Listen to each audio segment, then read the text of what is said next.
Even though we've seen the birth of diet program after diet program, from low-carb this, high-protein that, there seems to be no real solution to help those who are struggling with their weight.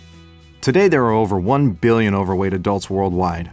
Obesity and being overweight is not only cosmetically undesirable, it also dramatically heightens the risk of chronic diseases including type 2 diabetes, cardiovascular disease, hypertension and stroke, as well as certain types of cancer.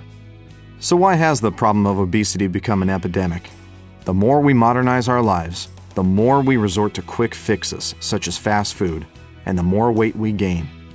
Today, we work more and exercise less.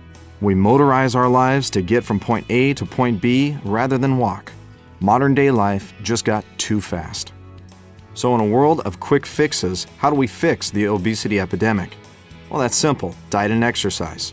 But we all know that's easier said than done, because for most people, life is just too busy and too fast to support a healthy lifestyle. As a result, when we're hungry, we go for a quick fix.